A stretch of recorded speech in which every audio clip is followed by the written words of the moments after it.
आदरणीय प्रधानमंत्री महोदय नरेंद्र मोदी जी, अब मैंने इतना भी हद नहीं हो जाना चाहिए कि अब आपके राज्य में झूठे केस चलाए जाने लगे। खुलकर आपका लॉ मिनिस्ट्री कई पत्र लिख चुका है सुप्रीम कोर्ट को, लेकिन सुप्रीम कोर्ट बताने को तैयार नहीं है सच कि उसने SLP क्रिमिनल नंबर 11-356/22 की सुनवाई एक पक्षी क्यों नहीं उसमें रिस्पोंडेंट से उसका पक्ष लिया गया, जबकि इतने कॉन्क्रीट एविडेंसेस थे कि जिनका उठा पाना मुश्किल था जजेस के लिए, तो गवाही सुना ही नहीं हमारा। बताइए। और एक चीज़ तो है, मानना पड़ेगा, प्रधानमंत्री कार्यालय के द्वारा मेरे बिहाफ में पत्र जरूर लिखा गया है। मैंने प्रधानमंत्री डायरेक्टली नहीं, लेकिन वहाँ से मेरा पत्र जो है दिनांक 18/8/23 वाला, जो मैंने माननीय प्रधानमंत्री कार्यालय को भेजा था कि देखिए सुप्रीम कोर्ट में किस तरह से गुंडागर्दी की जा रही है, एक आम आदमी की तरह न्याय को किस तरह से कुचला जा रहा है, तो आपने संज्ञान में लिया उसे, प्रधानमंत्री कार्यालय, इसमें कोई संदेह नहीं है। उसके बाद आपने उस पत्र को गृह मंत्रालय को भेजा, गृह मंत्रालय ने भी उस पर संज्ञान लिया, इसमें भी कोई संदेह नहीं है। उन्होंने जांच किया कि भाई क्या है, नहीं है, माइनस प्लस। उसके बाद मेरे आवेदन में देखा कि प्लस है, तो फिर उसको नालसा गृह में लॉ एंड मिनिस्ट्री को भेजा, वहाँ से सुप्रीम कोर्ट को गया, लेकिन वहीं पर डायरेक्शन गड़बड़ा गया। अब जब भारत सरकार का पक्ष जा रहा था, पत्र जा रहा था, तो उसमें सीधा एवं स्पष्ट सवाल पूछना चाहिए था तत्कालीन chief justice of India mister Chandrachud से कि आपने SLP क्रिमिनल नंबर 11-356/22 की सुनवाई एक पक्षी क्यों की, उसमें रिस्पोंडेंट से पक्ष क्यों नहीं लिया गया, बस कहानी खत्म हो जाता। तो हमको इसमें वकील देने लगे, तो हम वो सोचे कि भाई चलो वकील मिल रहा है तो ले लेते हैं, चूँकि गरीब तो है ही है भाई, इसमें तो कोई संदेह नहीं है। गरीब क्या थे, गरीब कर दिया हमको हाई कोर्ट चुरा करके, मेरा 2 याचिका ना झारखंड हाई कोर्ट, नहीं चुराते तो हम उतना तो अमीर नहीं रहते, बाकी सब केस फौजदारी लड़ लेते। तो नालसा हमको वकील धरा दिया। अब वकील में इतने लफड़े, बाप रे बाप, इतने लफड़े। वो करोड़ों फंड आता है, वो पता नहीं किसको मिलता है, जनता के नाम से नालसा का। आज तक हमको नहीं मिला, 1 साल से नालसा लिख रहा लगभग। हाँ, 18/8/23 हो गया ना, हाँ लगभग। क्या हुआ आज तक? कुछ नहीं, नथिंग। झूठे केस चलाए जा रहे हैं। तो हमको यही लगा कि नरेंद्र मोदी के राज में झूठे केस चलाए जाएं, जनता में अराजकता फैली रहेगी, तब सरकार की ओर लोग चिल्लाते रहेंगे, मोदी जी मोदी जी मोदी जी करते रहेंगे। अब तो जो जिसको करना है करिए, राशन तो 5 किलो राशन वाला भी कर रहा है, तो क्या करें अब। लेकिन अन्याय का जहां बात है तो ये झूठे केस तो न चलने देंगे मोदी साहब। अब चाहे बगावत समझिए, बागी समझिए, विद्रोही समझिए, चाहे जो समझिए, हम इसका विरोध करते रहेंगे। आपके लॉ मिनिस्टर को हटाइए, कहानी खत्म। किसी को बुझाइए ना, उसको लाइए ना जिसके पास विधि एवं न्याय हो। अब बताइए, इनके संज्ञान में 1 वर्ष से लगभग है कि सुप्रीम कोर्ट में झूठे केस चल रहे हैं, हाई कोर्ट 2 याचिका चोरी किया है, तो क्या इनके पास विधि विभाग में अभी तक कैलकुलेशन नहीं भिड़ा होगा? हम याचिका नंबर दे रहे हैं तो किसमें क्या हुआ नहीं हुआ, क्या किया गया है नहीं किया गया है, तो उसको ओपन लाइए ना कि विधि मिनिस्ट्री क्या किया। खाली लिख देते हैं कि हम भारत सरकार के मंत्रालयों को सलाह देंगे। अरे आप हमारे भी हैं साजूर, हमसे ना भारत सरकार है। आप कहते हैं कि हम खाली अभी मैटर फंस सके तो नहीं सलाह दीजिएगा आप हमको। हाई कोर्ट चोरी किया तो उसमें क्या होना चाहिए, सब जनता का था। इसीलिए हम कहते हैं कि मेघवाल जी को जल्दी हटाइए मोदी जी, नहीं तो रहा सहा जो न्यायपालिका का इलाज है ना, वो भी ख़त्म हो जाएगा। अब बताइए, थेथर की तरह एकदम गवाही को रखे हुए हैं, जान रहे हैं देश से पहले भी वैसे वो क्षमा मांग चुका है गवाही, हमको सुनता नहीं है।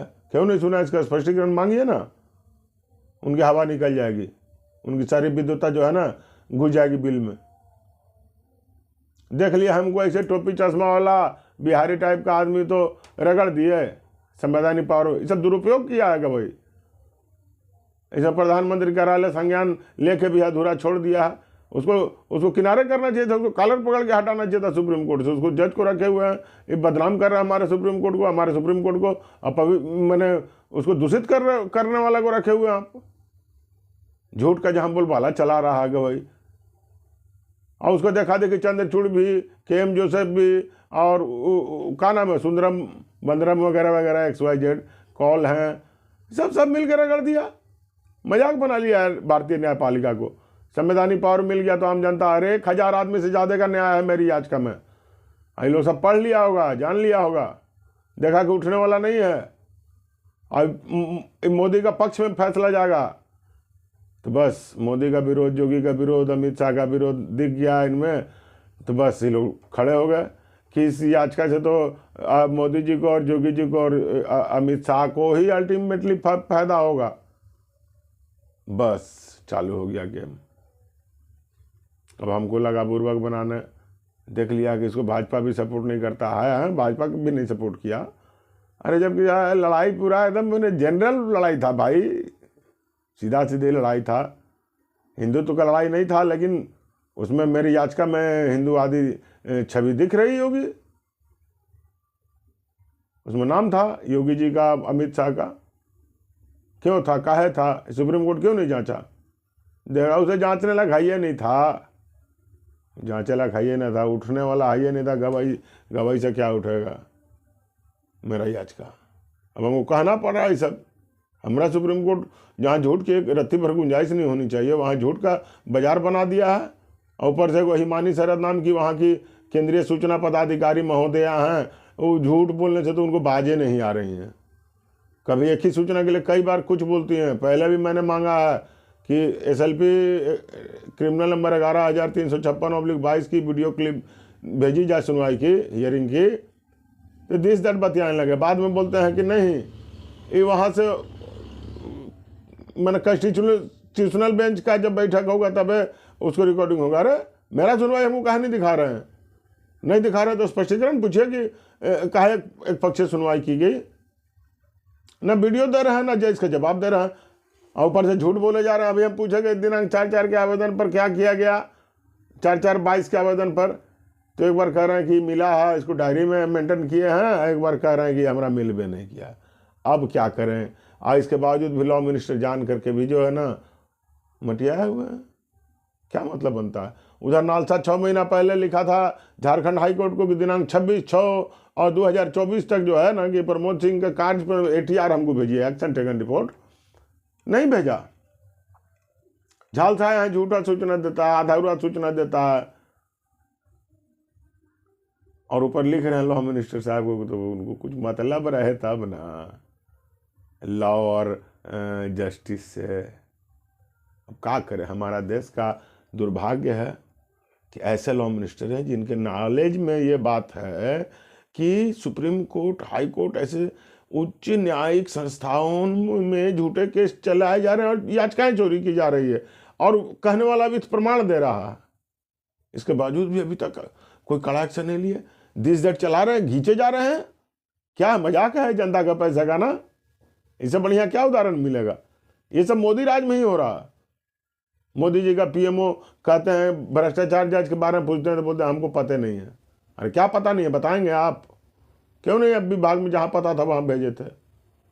जैसे मेरे अन्य आवेदनों को आप भेजते थे कि फलना विभाग का आवेदन वहाँ ट्रांसफर कर दिए RTI Act 6(3) के तहत, तो इस पत्र में बोलते हैं कि हमको नहीं मालूम है। वाह, देख लीजिए, पूछ लीजिए। उनका नाम है श्री प्रवेश कुमार, PMO के CPIO हैं। 4-5 आवेदन मेरा ट्रांसफर कर दिए यत्र तत्र, और ये जब जज के भ्रष्टाचार के बारे में पूछे तो बोलते हैं हमको पता नहीं है कौन विभाग में जाएगा, वापस कर दिए चिट्ठी। हमारा देश का PMO ऐसा होना चाहिए? नहीं उनको पता तो हमसे स्पष्टीकरण पूछिए भाई आपको क्या सूचना चाहिए, हम देंगे। ये ना लोकतंत्र होता है। मोदी जी आप भी खाली हाँकते रहते हैं कि हम भ्रष्टाचारियों पर ये करेंगे और वो करेंगे, दिस दैट करेंगे, वो करते कपार हैं, करते उसी से हैं जिससे आपको मतलब रहता है। हम लोग गरीब आदमी से क्या मतलब है? चलिए डुबाइए या उगाइए, देखते हैं क्या होगा। ऐसे तो न्यायिक व्यवस्था डूबिए गया है।